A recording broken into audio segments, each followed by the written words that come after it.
700대가 넘게 주차할 수 있는 주차장을 또 짓든가 해야 된다는 거죠. 그래서 수분양자 협의회에서는 오피스텔 기준 충족하려면은 무려 754면을 더 확보해야 되는데 시에서는 인근 용지를 매입해서 하라고 하지만 이걸 분양받은 개인들이 할 수가 있냐. 그래서 준공적인 생숙을 오피스텔로 전환하려면은 수분양자 전체가 동의해야 되는데 그게 100%인데 지금 현재 87%다. 100% 동의가 비현실적이다. 이렇게 얘기를 하고 있습니다. 근데 100% 동의가 비현실적인 거는 맞긴 맞아. 왜냐면은 제가 자꾸 얘기하는데 독도는 우리 땅. 독도는 우리 땅이라고 생각하는 우리나라 국민들도 98.2%거든요. 일본 땅이라고 생각하는 1.2%가 있어요. 결국에는 이게 100% 동의가 얼마나 어려운가.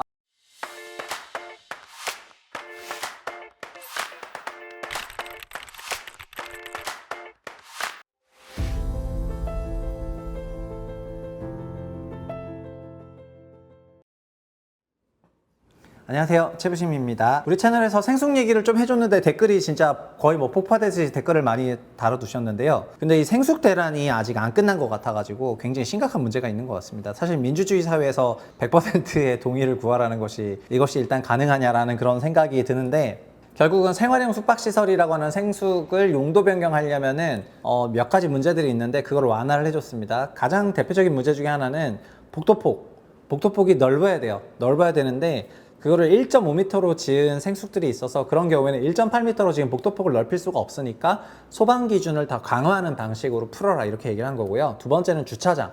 주거용 건물이 되면 주차장이 필요한데 주차장을 충분히 확보하지 않은 그런 생숙들이 있거든요. 그런 거는 외부에라도 일단 주차 타워를 새로 지어라, 약간 이렇게 얘기를 하는 건데 결국 돈 좀 써라, 이런 거고요.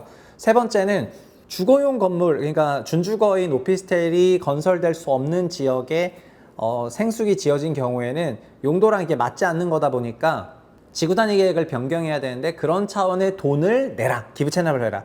마곡 르웨스트가 이런 방식으로 200억 내가지고 해결을 한다고 하죠. 그래서 이렇게 하면 되는 건데, 근데 이렇게 하고 나서 끝이 아니에요. 이렇게 하고 나서 100%의 동의를 얻어가지고 지자체에 신고하라, 이렇게 되겠습니다. 근데 100%는 거의 뭐 이거 사진은 연합의 그 시진핑 이제 전인대 사진인데 그 만장일치를 하라는 거거든요. 소위 만장일치를 하는 겁니다, 여러분. 근데 만장일치라는 게 이게 가능한 겁니까? 그래서 지금 마곡 르웨스트에 어떤 일이 있었냐면은 여기가 876실이죠. 저희 최부심도 갔다 왔던 데입니다. 여기 현장 답사 영상 보시면 될 건데 여기 가서 보시면은 876실인데 지금 한실이 반대를 하고 있습니다. 한실 반대. 그래서 이 한실을 어떻게 했냐면은 시행사가 강제로 계약을 해지해 버렸습니다. 그러니까 그 한실 때문에 용도 변경을 못할 것 같으니까 그냥 강제로 계약을 해지해 버렸거든요.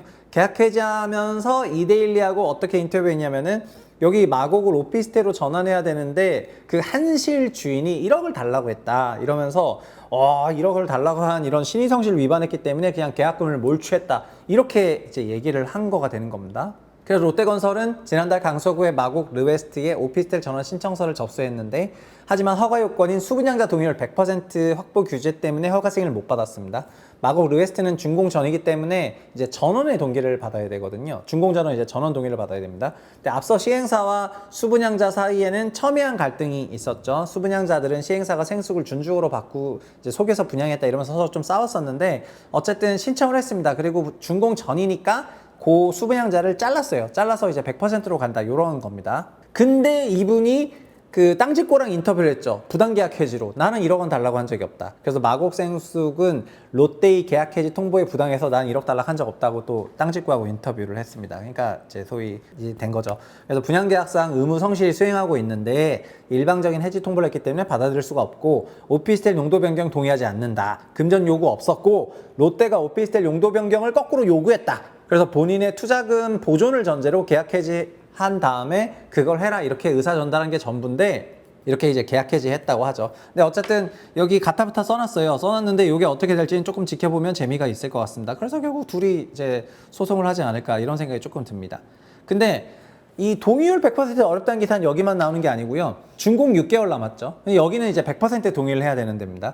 여긴 또 내년 4월에 준공하는 힐스테이트 라군 인테라스가 있습니다. 여기도 보면은 이렇게 나오는 거예요. 생활 숙박시설 합법 사용 지원 방안 때문에 복도폭 등등 다 했는데 근데 여기는 이제 주차장을 확보를 해야 됩니다. 힐스테이트 라군 인테라스는 주차장을 확보해야 되는데 2,554호실 되기 때문에 경기권에서 제일 커요. 제일 큰데 1차의 경우 생숙시설의 법정 기준이 2627면인데 130% 주차법에 따라서 130%인 3402면을 이제 갖추고 있는데 대형 면적이 많기 때문에 오피스텔을 채우려면은 700명 넘게 해야지 돼요. 700명 넘게. 그러니까 700대가 넘게 주차할 수 있는 주차장을 또 짓든가 해야 된다는 거죠. 그래서 수분양자 협의회에서는 오피스텔 기준 충족하려면은 무려 754면을 더 확보해야 되는데 시에서는 인근 용지를 매입해서 하라고 하지만 이걸 분양받은 개인들이 할 수가 있냐. 그래서 준공적인 생숙을 오피스텔로 전환하려면은 수분양자 전체가 동의해야 되는데 그게 100%인데 지금 현재 87%다.